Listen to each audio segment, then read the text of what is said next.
Olá, estudantes. Bem-vindos a mais uma aula de História. Sou Jorge Joelito, seu professor. Hoje nós vamos abordar o sistema colonial brasileiro. E ele começou a entrar em crise no final do século XVIII e início do século XIX. Existem várias causas, fatores, que explicam não só a crise, mas o fim desse período da história no Brasil. As principais causas da crise no sistema colonial no Brasil foram o fim do absolutismo na maior parte dos países europeus, os ideais de liberdade, igualdade e fraternidade, trazidos pela Revolução Francesa, que se espalhou pelas colônias.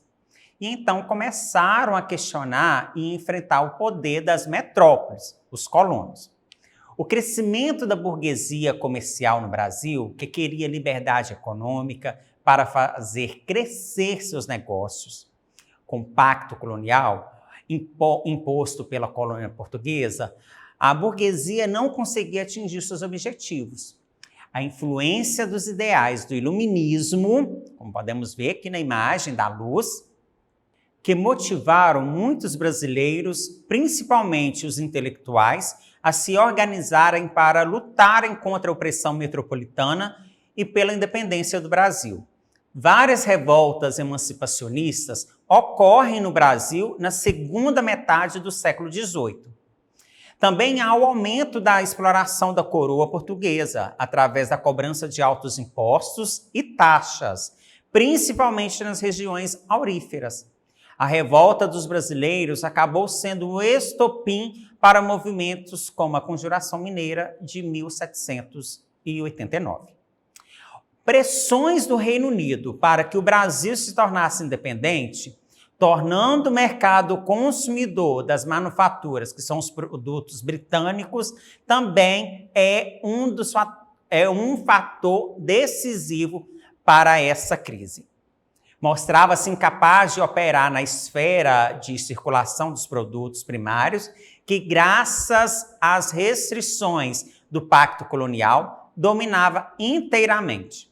Tornava-se cada vez mais onerosa ao consumidor colonial em função do regime de monopólio de comércio que exercia e que fazia aumentar o preço das mercadorias importadas. A vinda da família real portuguesa para o Brasil em 1808, o governo de Dom João VI deu maior autonomia para o Brasil e criou condições para um afrouxamento do sistema colonial. Com a vinda da família real para o Brasil, abriu-se os portos para as nações amigas. O fortalecimento político de Dom Pedro I, que tinha como objetivo se tornar imperador do Brasil, e depois, na verdade, antes disso, Dom Pedro e continuava sendo dependente de Portugal, ele não tinha esse intuito de fazer a independência do Brasil. Mas depois que o pai dele, Dom João VI, foi forçado a voltar para Portugal, deixou o filho dele aqui e com instruções para que, se o Brasil se tornasse independente, que fosse pelo seu filho, e Dom Pedro teve o apoio significativo das elites agrárias brasileiras, que também queriam se livrar das amarras políticas e econômicas de Portugal. A consequência dessa crise e desse período, nós vamos ver nessa imagem aqui, principalmente por causa da mineração, né? Os aspectos administrativos, a intendência das minas, as datas, os impostos, isso vai ser um fator enorme, o principal fator para a crise desse período. Nesse momento, impunha-se a democratização da capacidade de consumo das populações coloniais, o que só se tornaria possível com a generalização das relações mercantis. A partir de então, o antigo sistema colonial, baseado no modo de produção mercantil escravista, entrando irremediavelmente em crise, também por causa da pressão da Inglaterra, porque queriam um mercado consumidor brasileiro. E os brasileiros, em sua maioria, não eram assalariados, eram escravos. Então, como que a Inglaterra ia vender os seus produtos? Então, por isso, a pressão da Inglaterra para pôr fim ao tráfico negreiro. Ela visava simplesmente o lucro, o capital. Então, o sistema colonial moderno atuou para criar uma acumulação de bens, riqueza, que é o capitalismo, e a necessidade da expansão da procura dos produtos manufaturados. Se os escravos passassem a ser assalariados, iam querer comprar produtos vendidos pela Inglaterra.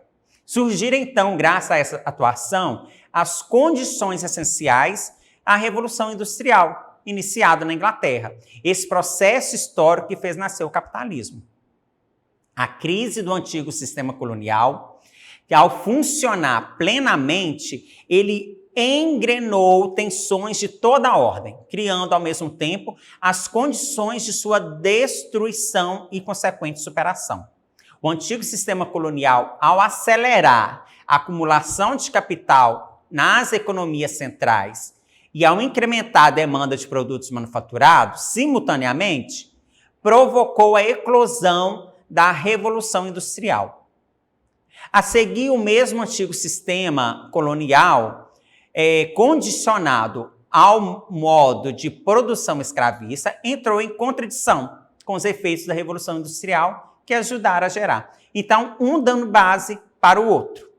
Então, nós temos o declínio da mineração, os altos impostos, os vários impostos cobrados pela coroa portuguesa, como o quinto, a derrama. E nós temos aqui uma frase de Eduardo Galeano que está totalmente no nosso presente. O ouro brasileiro deixou buracos no Brasil, porque as minas são escavadas, né, na terra. Então, você tem que fazer buracos para encontrar os metais. Mas, ao mesmo tempo, o ouro brasileiro deixou buracos no Brasil, deixou conventos em Portugal, igrejas, palácios e fábricas na Inglaterra. Por isso que a condição da colônia deu a sustentação para o capitalismo, para as indústrias, né? Esses elementos nos permitem analisar a verdadeira contribuição do antigo sistema colonial à formação do capitalismo. A colonização da América, ou melhor, da exploração colonial ultramarina, organizada nas linhas do sistema colonial da era moderna, representou um poderoso instrumento de aceleração da acumulação primitiva de capitais no contexto do capitalismo europeu, porque retinham, né? Ajuntava o capital, ajuntava ouro, prata nos bancos europeus. Com isso, essa colonização envolveu efetivamente um processo de transferência de renda das colônias para as metrópoles. Essa renda concentrou-se nas mãos da camada empresarial ligada ao comércio ultramarino, aqueles que transportavam essas mercadorias entre Brasil e Portugal. Num plano mais geral, assumindo a forma de economia complementar e de respaldo das economias metropolitanas, a colonização mercantilista contribuiu poderosamente para o desenvolvimento das economias nacionais lá na Europa. Em seu período de acumulação capitalista, como eu disse, acumular as riquezas. Então, a exploração mineradora, que deu o início da crise, por quê? Portugal enfrentava os problemas econômicos. O açúcar enfrentava a concorrência nas Antilhas. Então, antes, a produção era no Brasil. Depois, já teve um concorrente. Então, já diminuiu o lucro para os portugueses. Portugal ele vai perder terras, né, colônias, na Ásia e na África. Então, aqui também já é outra crise, agrava a crise econômica. A coroa passa a estimular a procura por metais preciosos, que até então o dinheiro era retirado pela produção do açúcar. Com isso, nessa estimulação da coroa, os portugueses vão fazer, a coroa portuguesa vai fazer? Precisamos encontrar os metais preciosos, que desde 1500 a intenção de Portugal era achar ouro aqui no Brasil. Até então achou pau-brasil. Depois vieram as capitanias hereditárias com a produção do açúcar. Mas com o declínio da produção de açúcar e com a concorrência, Portugal falou assim, não, agora nós precisamos investir num novo sistema, precisamos achar esse ouro. Então, a coroa vai fazer expedições oficiais de exploração do interior do Brasil e vai ultrapassar aqui o Tratado das Tordesilhas. E as bandeiras já vão ser expedições armadas particulares, principalmente feitas pelos paulistas, principalmente o mais famoso Borba Gato. Então, o que essas expedições, as entradas e as bandeiras, quais eram os objetivos? Busca de índios para escravização. Eles queriam escravizar índios, quanto mais mão de obra gratuita, melhor. Só que também eles vão combater as revoltas indígenas, porque os indígenas, desde 1500, não aceitavam a escravização, não aceitavam que os portugueses escravizassem eles sem luta. Essa imagem do indígena pacífico, que aceita tudo, isso não é real. No entanto, a nossa região aqui de Governador Valadares, nós tivemos com os botocudos, né? Os habitantes dessa região, eles lutaram e eram considerados muito ferozes. Também, essas expedições buscavam destruir os quilombos, porque eram redutos de ex-escravos ou de escravos fugidos. Então, eles tinham que destruir isso. E a intenção principal era a busca dos metais preciosos. Então, podemos concluir que também que as flutuações econômicas elas debilitavam a classe dominante colonial.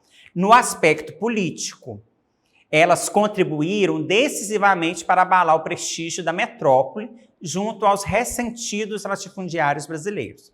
Gradativamente, a crise econômica vivida lá em Portugal e a crescente insatisfação da classe senhorial aqui no Brasil começaram a abrir um caminho para o movimento de separação política entre Brasil e Portugal. Então, o modo de produção do sistema colonial ela funcionava da seguinte maneira. Colônia, Brasil, pega as matérias-primas, principalmente os gêneros tropicais, a cana-de-açúcar, manda para a metrópole, Portugal, é a única que pode comprar e vender esse material. A metrópole manda o produto manufaturado para o Brasil. Então, o Brasil ele só perde, ele nunca ganha. Aqui houve uma insatisfação dos produtores, que eram os senhores de engenho, os senhores de engenhos, que compunham a elite do Brasil. Ninguém quer perder dinheiro. Então, há uma crise aqui. E depois que esses gêneros tropicais ganham concorrentes em outros lugares, esse preço dessa matéria-prima cai.